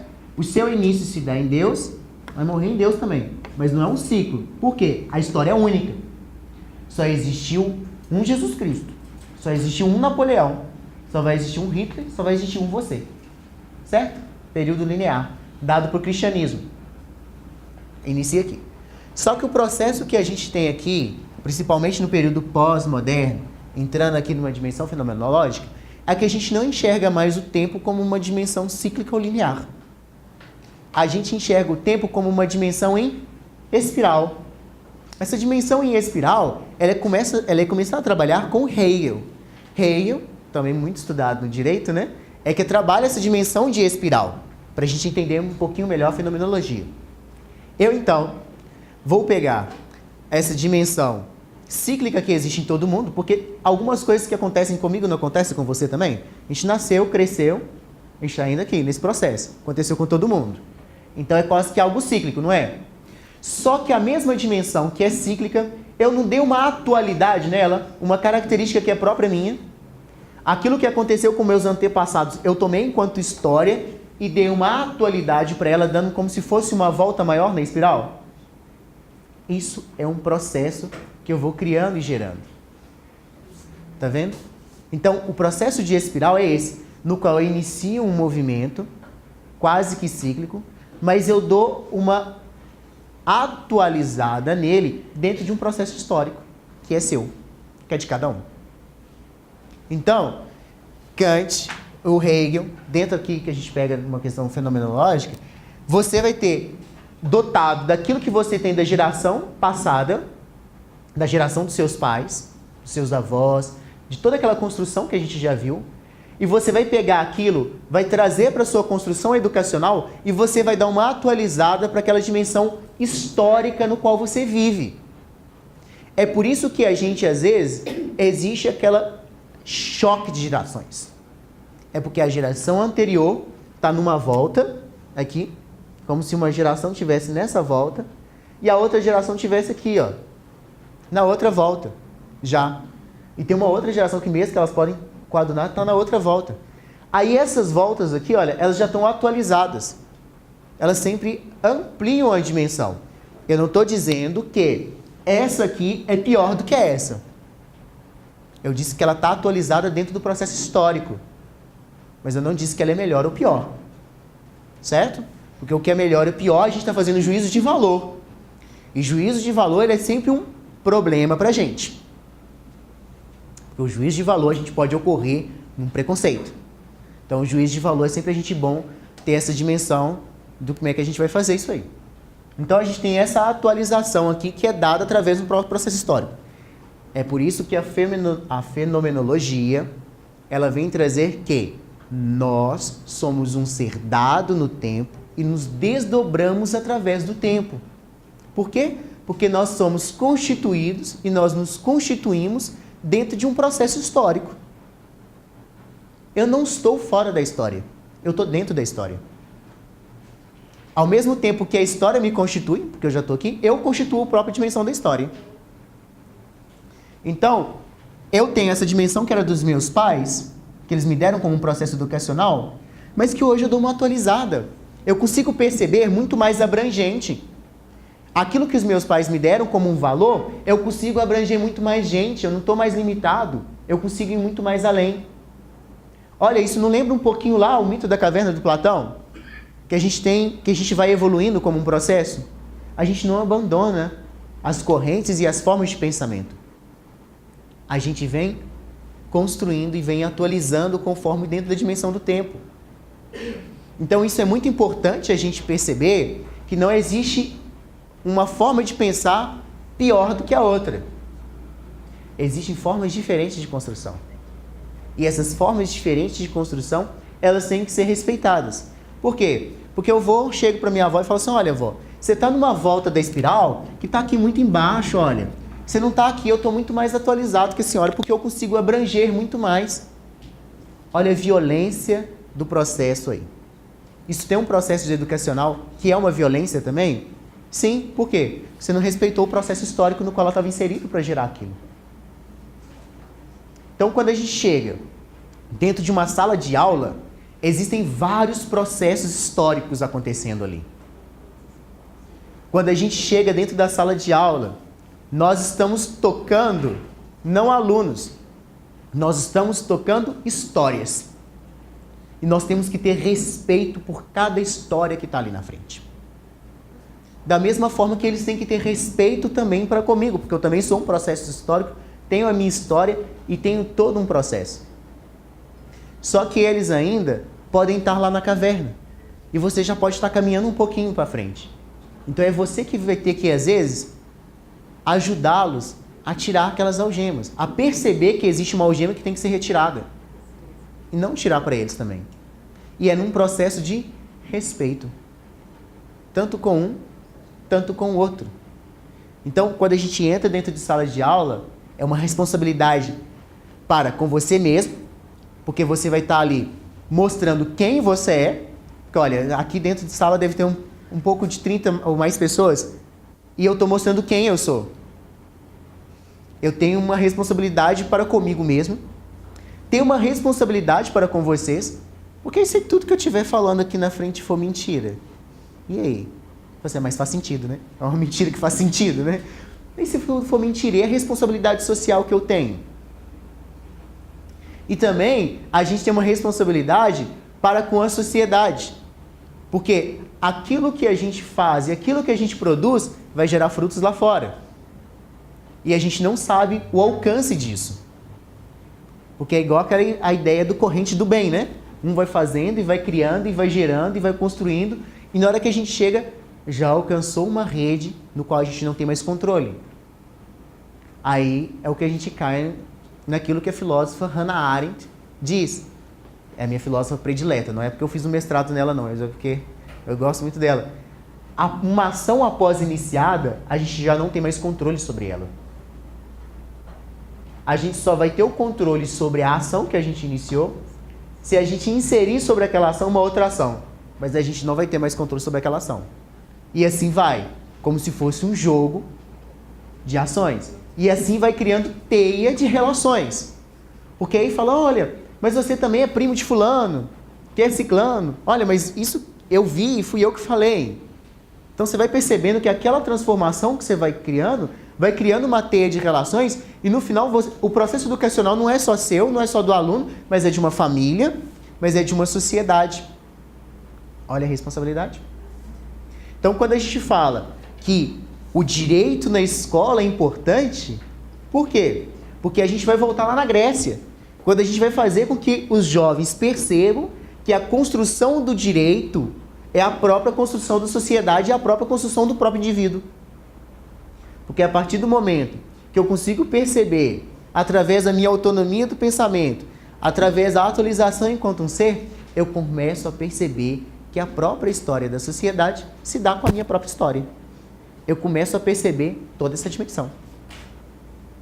Então, chegando aqui, a gente consegue chegar no Brasil, né? A gente fala assim, mas não tem nenhum brasileiro que pensou nada aí de interessante, né? Nessa dimensão. Claro que tem. E quem eu trago para a gente pensar um pouco essa dimensão toda aqui é o nosso amigo, não é o Alexandre Frota, é o nosso amigo Paulo Freire. Né? O Paulo Freire, então, o que ele vem dizer? Olha, nós, quando entramos dentro da sala de aula, nós temos toda uma existência e um horizonte pela frente. A gente constrói ali, junto com o aluno, o processo de educação. E todo processo de educação é um processo político. Por que Paulo Freire diz que todo processo educacional é um processo político? Porque para ele, a educação ela é libertadora. Porque a partir do momento que eu vou ensinar para João que o que o João produz, ele produz X mais Y, ele vai perceber que aquele X mais Y é a exploração da sua força de trabalho. Então, o processo de educação é um processo de libertação e é um processo político. Porque quando eu falo com o meu aluno que ele tem também conferir o troco, isso é um processo político. Um processo político, pessoal, é um processo de interação e de relação social. Não é só aquele processo político voltado para os deputados ou para as câmaras. Não. Ele é aquele processo no qual eu estou me relacionando com o outro. E esse processo de me relacionar com o outro é um processo no qual eu construo também minha própria identidade. Porque aí, quando eu vou me relacionar com o outro, eu também vou me relacionar mostrando quem eu sou dentro dessa dimensão do espaço público. E eu só posso fazer isso dentro de um processo educacional. Então, o Paulo Freire, ele vem trazer todo esse processo aqui, olha, de existência, de fenomenologia, para dentro da sala de aula e para dentro da experiência do próprio aluno. Para Freire, nós não podemos partir do processo educacional da gente para o aluno, mas do aluno para a gente. A gente tem que pegar a experiência do aluno e começar a construir o conhecimento dali. Eu não vou começar a falar para o aluno de fenomenologia, se o que ele conhece é enxada. Então, ótimo, vamos começar a partir da enxada. Vamos começar a falar do tijolo. Vamos começar a falar da experiência do aluno até que eu consiga fazer com que ele perceba que aquela experiência é um horizonte maior. Platão. Eu volto para a caverna, trabalho com eles as dimensões do que tem ali na caverna. Olha, tem um muro, tem uma corrente. Eu começo a trabalhar a experiência dele para depois eu ir trazendo ele para algo que seja muito mais real, algo muito mais aberto, muito mais dinâmico. Não que a realidade dele não seja dinâmica. Muito pelo contrário, a realidade ela é muito mais dinâmica. Porque a teoria que ela é fria e acabada. A realidade ela é dinâmica, o tempo inteiro ela está mudando. E o tempo inteiro a gente está fazendo. O bacana da aula de filosofia é o seguinte, eu podia preparar a mesma aula, eu entrava dentro da sala. Cada sala a aula saía completamente diferente. Completamente diferente. Por quê? Porque as histórias são outras, as experiências são outras. Mesmo dentro da mesma escola, são alunos diferentes. Então eu nunca me enjoava de dar aula de filosofia, mesmo no ensino médio. Porque na graduação a experiência é outra, porque são cursos diferentes. Então a experiência é realmente diferente, porque a abordagem é diferente. Mas dentro da escola, que a abordagem poderia ser a mesma para primeiros anos, segundos e terceiros, dentro de cada turma era uma experiência, uma filosofia diferente. Porque isso é filosofia. Filosofia é eu ser amante da sabedoria, é eu ser amante desse processo do conhecimento. E esse processo do conhecimento eu só vou conseguir fazer dentro de uma abertura. Essa abertura não é uma abertura para uma dimensão fechada, mas é uma abertura para o horizonte. O horizonte, então, ele se dá na dimensão da verdade, que é a que a fenomenologia vem tratar com a gente. A fenomenologia vem tratar que a verdade se dá dentro da abertura para o horizonte. Eu, então, buscando a linha do horizonte, eu buscando a dimensão do horizonte, eu vou estar em busca dessa própria dimensão da verdade. E a partir do momento que eu estou em busca, eu estou me desdobrando, eu estou me criando. Aquilo que eu fui há 10 minutos atrás, eu não sou mais, porque eu me desdobrei no tempo. Eu me atualizei, eu sou uma nova pessoa, porque eu estou em um processo de relação diferente. Oi? Quem está falando? Oi? Pode falar. Heráclito. A gente volta lá na dimensão do Heráclito, né? A gente não vai se banhar mesmo no mesmo rio, porque a dimensão é outra, o estado é outro. Ele não trabalhava enquanto fenômeno, mas a gente volta nele também. E a água é corrente. A nossa vida tem que ser corrente. A gente tem que perceber essa correnteza no que flui a nossa vida, porque senão a gente fica parado no tempo e a nossa água vira água de pântano. E água de pântano é uma água morta, tem lodo.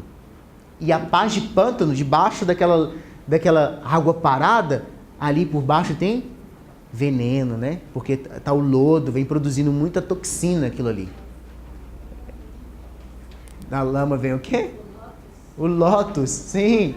Então tem toda essa dimensão, né? A gente pode devagar essas dimensões, né? Não, tem o pensamento oriental, né? Sim. Fala, esse pântano, quando você remove...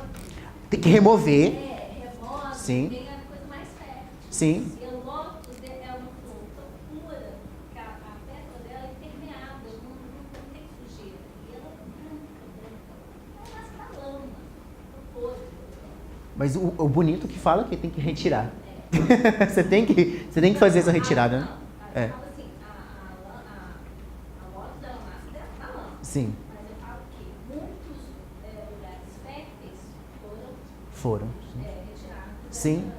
Claro, não, com certeza, com certeza. Mas ele tem que criar, tem que ter um processo de abertura para também nascer a flor de lótus, né? E isso é bonito, isso é muito legal. Só que a nossa ideia de filosofia é um pouco de filosofia é diferente da filosofia oriental, né? Eles têm uma dimensão é muito mais voltada para a natureza, para o místico, né? A gente ainda é muito racional. Você viu que desde aqui, depois que a gente rompeu com a Physis, eu vim construindo um processo de educação simplesmente pautado na razão. Eu tive aqui uma dimensão da fé no período medieval, mas que ficou ali também, né? Os orientais não, eles nunca desvencilharam da natureza. Eles sempre tiveram essa ligação bonita com essa dimensão. Então eles conseguiram fazer uma coisa que o Ocidente não conseguiu, né? Que foi trazer a racionalidade junto com uma dimensão também voltada para a natureza, para uma espiritualidade, que é o que compõe o nosso cosmos. A gente aqui, no período pós-moderno, é que a gente vem perceber que a gente não é só razão, que a gente é emoção, que a gente é paixão, que a gente é espiritual, que a gente é todo um composto. Mas até que o período moderno, a gente só acreditava que a gente é razão. E a gente também tem que levar isso para as escolas, de que o aluno também tem emoção, de que tem dia que ele vai estar legal, tem dia que ele não vai estar.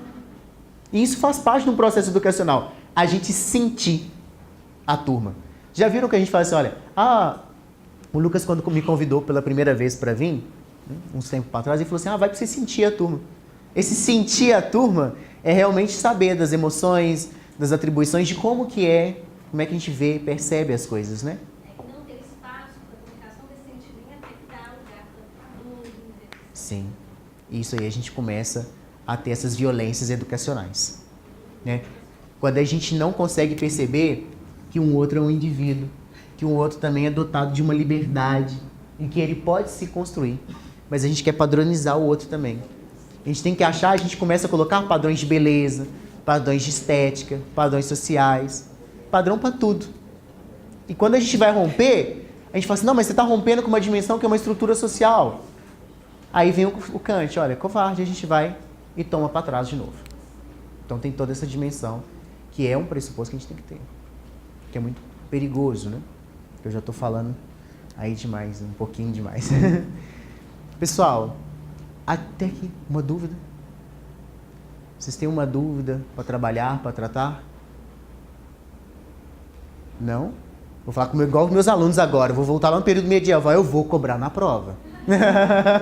A gente volta no período medieval, já que a gente falou que a gente não descarta os períodos, né? A gente só atualiza. Então aqui a gente não vai fazer uma disputa, mas agora vocês vão ter que me provar, né? Então, assim, mas é esse processo. Eu quis trazer um pouquinho para vocês dessa experiência do qual a gente vem trazendo da filosofia da educação, né? Nós vamos começar uma pós em filosofia da educação, né? Eu vou estar com vocês, se vocês quiserem, mas a gente vai começar a trabalhar por menores, né? A gente vem trazendo assim um gosto que a gente vai ver textos e a gente vai trabalhar alguns argumentos no qual a gente pode perceber como que se dá isso aqui dentro dos pensamentos, com textos, a gente vai trabalhar dinâmicas e didáticas que a gente pode aprofundar cada período aqui dentro do processo educacional, porque é muito grande. Isso aqui é mais de 3.000 anos de conhecimento. Então, 3.000 anos de conhecimento, para a gente colocar dentro de 1 hora, 2 horas, é pouca coisa, né? É muita coisa, é muito conteúdo para pouco tempo. Então, quando a gente trabalha numa pós, que mesmo assim é um período muito curto, mas a gente consegue ter mais tempo para a gente dialogar, para a gente criar aquele aspecto que a gente tentou trazer aqui hoje, que foi o quê? Um processo de construção, de diálogo, que é esse processo que não é simplesmente um processo impondo, mas é uma apresentação das teorias de como a gente pode trabalhar a filosofia dentro da escola, como ela é importante dentro do processo educacional, tanto no ensino médio, quanto no fundamental, quanto na graduação. A filosofia é extremamente importante e, principalmente, pensar filosoficamente a educação, questionar o tempo inteiro quais são os métodos, as dinâmicas no qual a gente está tratando. Às vezes vai ser interessante a gente pegar um pensamento medieval dentro do processo da escola. Vai, às vezes é um processo interessante. Tudo depende da dinâmica que a gente está abordando. Então o processo medieval ele criou alguns processos interessantes que a gente pode ver depois em outras aulas. Claro que gerou muita coisa bacana, muita mesmo. Foi um período muito frutífero, não foi simplesmente esse período. Foi um período que conseguiu juntar a fé e a razão. Já é um grande salto, né? Porque a gente hoje briga tanto com essa dimensão, né? E outros processos que a gente pode ver também, e ver também outros filósofos com muito mais calma, né? Com muito mais saborear, né? A gente vai saboreando os filósofos com muito mais calma, né? Porque filosofia é igual gastronomia, a gente tem que ter calma para saborear. Porque tem alguns pratos que são assim, a gente tem que comer devagar, porque senão... Vamos lá, calma. Tem que ser devagarzinho para a gente ir experimentando. Porque senão é muita informação dentro da nossa mente e a gente não consegue. A gente faz que nem o Platão lá, a gente cai de novo e volta para outra dimensão. Não pode. O processo do filosofar é um processo que é dado aos poucos, né? E eu estou ainda engatinhando. Estou tentando sair das correntes ainda, né? Eu espero que um dia eu consiga pelo menos atravessar por trás do muro para ver que existe uma fogueira ali atrás, né? Quem sabe um dia eu consigo chegar lá, né? Então, assim, essa parte, então, agradeço muito, né? A paciência de vocês para com a minha pessoa.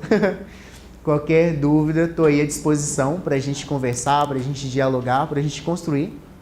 E para a gente também, se quiser, trocar contatos, para a gente se ver e perceber outras vezes também, sem problema algum, né? Então, agradeço muito a participação, a paciência, né? Já que vocês não têm nenhuma pergunta, ou tem? Agora tem? Não? Ainda não tem? Então, tá bom. O processo de perguntar também faz parte do processo educacional, né, gente? Bom, então, agradeço. Oi? Tá todo mundo aqui, né? Então vamos disputar. Na oratória, né? Então a gente tem que disputar, né? Acho que a gente está aqui no período clássico, né? Onde Platão falava, igual Sócrates, fala 3 horas. Assim, tudo bem, realmente é isso, né? É a apologia de Sócrates, né? Quando ele vai falando, né? Bom, já que não tem, eu agradeço mais uma vez vocês. Estou aí à disposição de vocês, tá bom?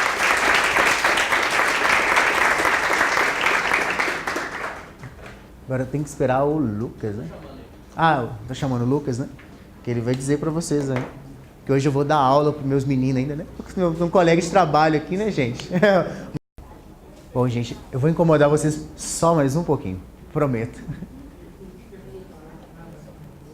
É o seguinte, pessoal, quando a gente se depara para dar uma aula, a gente às vezes fica assim, mas como é que eu vou preparar uma aula, então? Para desenvolver junto com os alunos, para trabalhar dentro de uma sala de aula. Seja dentro da universidade, seja no ensino médio, fundamental, em qualquer lugar, eu sigo alguns passos para programar a aula. Então, o programa da aula...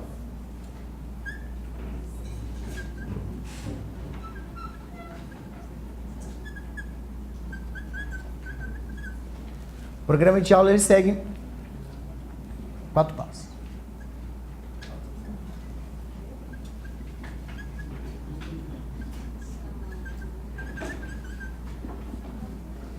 Sensibilização.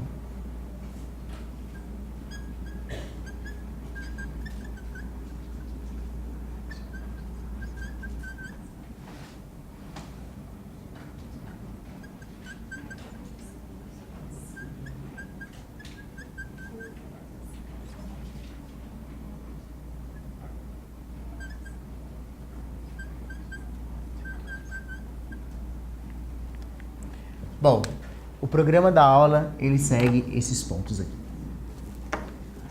Mesmo que a gente trabalha com a filosofia, a gente fala assim, então a gente tem que passar o conceito para os alunos. Bom, conceito de filosofia, lembra que lá do mito da caverna, que é quando o conceito já está abstrato, que a gente tem que partir da realidade? Então, para a gente fazer um programa de aula, a gente pensa primeiro na sensibilização. Como que eu vou me sensibilizar e como que eu vou sensibilizar os alunos para a percepção daquela aula? Então, eu tenho que bolar alguma estratégia para sensibilizar o aluno para o tema. Eu sempre tenho que ter um tema. Qual que é o tema aí que eu vou pesquisar? Então, eu tenho que ter uma sensibilização para aquele tema. Essa sensibilização é o momento que eu vou me aproximar da realidade do aluno e no qual também eu vou trazer com que o aluno também eu me sensibilize para a realidade dele. Então é nesse período de sensibilização. Por quê? A aula que eu transmito, que eu passo, que eu construo dentro de uma realidade, às vezes não vai ser adequada para outra. Então eu tenho que ter essa sensibilidade de perceber a realidade no qual eu vou passar. Então, tem um tema, do programa de aula, então eu tenho que buscar a sensibilização, tanto dos alunos quanto a minha para aquela percepção. Belezinha? Então depois eu vou passar o quê? Problematização. Eu trago um caso e problematizo para os alunos. Eu vou problematizar algo que aconteceu. Às vezes algo que acontece dentro de sala sensibiliza a turma inteira. Aí aquela sensibilidade que ocorreu na turma, às vezes aconteceu uma brincadeira dentro de sala de aula, sensibilizou a turma. Aí você vai problematizar aquela brincadeira que pode ter sido um bullying, que pode ter sido uma piadinha de mau gosto ou algum preconceito, que sensibilizou, seja pelo humor ou sensibilizou porque algumas pessoas ficaram com raiva da piada. Isso é uma sensibilização também que a gente pode perceber. Então a gente pega aquele problematiza. Então a gente vai problematizar aquela relação no qual eu criei a sensibilização. Houve a sensibilização, eu problematizei. Quando aquilo vira um problema, aquilo virou uma dúvida, aquilo então começa com o processo da filosofia. Não só da filosofia, isso também serve para as outras disciplinas também, né? A gente problematizar a nossa disciplina. Problematizei, eu vou começar então com um processo o quê? De investigação. Eu começo um processo dialógico e um processo dialético. Eu começo num processo dialógico, que é o quê? Conversando, eu começo a conversar com eles e também uso um processo dialético, ou seja, uma construção minha para com eles e eles para comigo. Então a gente começa a utilizar desse processo dialógico e dialético dentro da investigação. Eu começo a investigar todas as dimensões que estão por trás daquele problema que eu levantei. E aquele problema que eles também me deram. Porque nessa dimensão, quando a gente vai programando a aula, a gente começa quais pontos a gente quer destacar nas aulas, né? Às vezes a gente pensa até a piadinha que a gente vai lançar, a gente está aqui. Está ali no meio. As pessoas podem até não rir, mas a piadinha foi lançada. Faz parte de um processo da problematização. Porque esse processo da problematização e da investigação é um processo no qual a gente vai começar a cunhar todo o processo. Então eu vou investigando. Tal como Descartes fez lá no período moderno, né? Ele veio criando o processo da dúvida e dentro do processo da dúvida, né, da problematização aqui, é que eu vou criar e começar a construir todo aquele processo do conhecimento.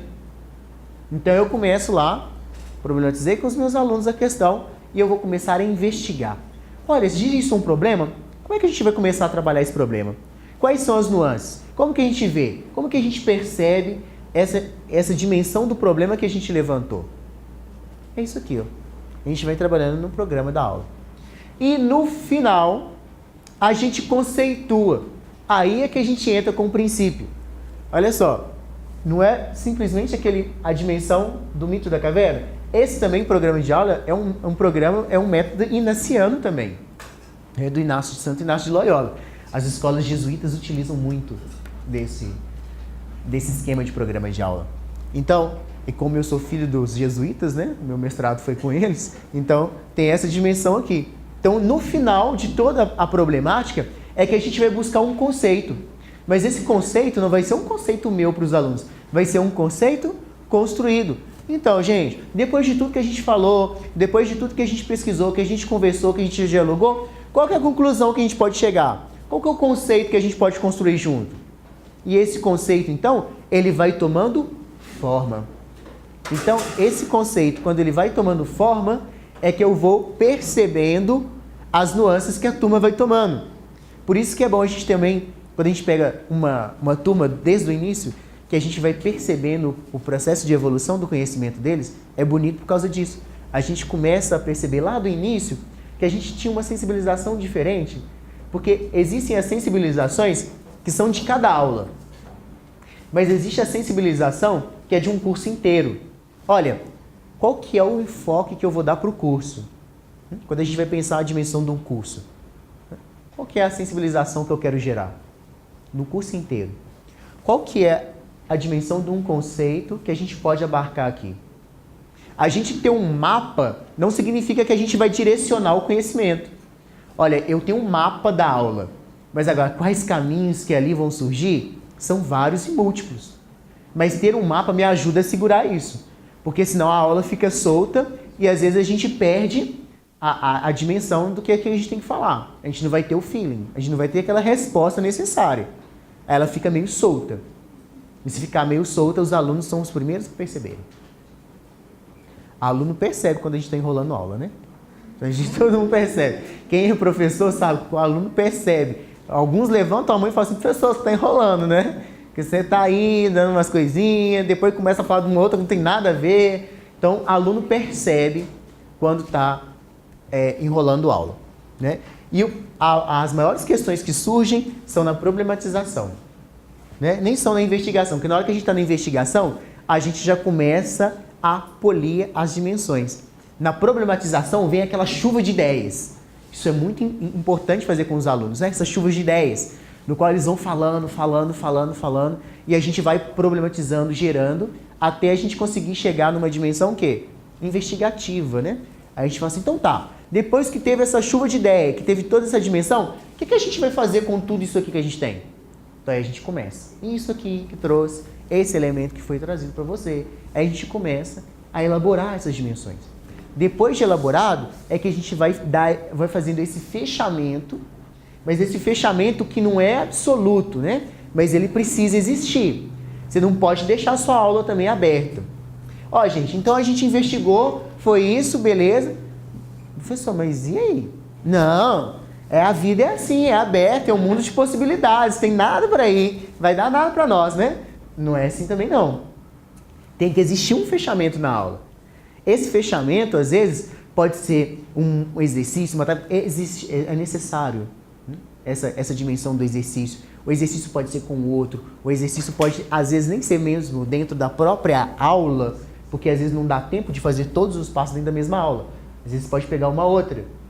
Mas essa resposta que eles têm que te dar, ela tem que existir. Então, esse fechamento aqui que vai acontecer na dimensão do conceito, ele é importante, tá? Porque senão a gente fica tudo muito aberto e não tem nada a ver. Ficou uma discussão vã, ficou uma discussão vaga e que a gente não consegue perceber qual que era o objetivo daquilo. A gente vê assim, isso.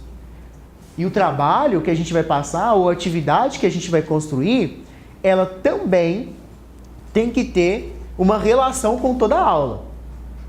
Porque senão a aula vai falar assim, professor, mas esse trabalho que você está passando, o que ele tem a ver com o que você está trazendo? Porque às vezes você pode ter assim, uma aula super bacana, mas na hora que você vai fechar com alguma atividade, com algum trabalho, você fecha com uma coisa que não tem nada a ver. E aí? Eu dei um trabalho para o curso do Direito, que é de um texto da Nicole Leroux. Então, é um texto que tem vários filósofos, e eles têm que fazer um parecer. Isso assim, professor, mas por que a gente tem que fazer um parecer do texto da Nicole Leroux? Então, eles questionam, problematizaram. Então, eu falei assim, por uma dimensão investigativa. Vocês não vão ler só, porque eles estavam pensando que, como o texto ele foi dividido para cada grupo trabalhar um filósofo, que eles tinham que ler, como todo aluno é preguiçoso, só o texto dele, só a parte dele. Não é. Você tem que ler tudo, meu jovem. Porque quando você lê tudo, você vai conseguir perceber aonde que a gente quer chegar. Que é uma dimensão muito mais ampla, muito maior aí. Certo? Alguém tem alguma dúvida de como a gente elabora um programa de aula dentro dessa estrutura aqui? Como que eu dinamizo? Em qual ponto eu vou dinamizar aqui?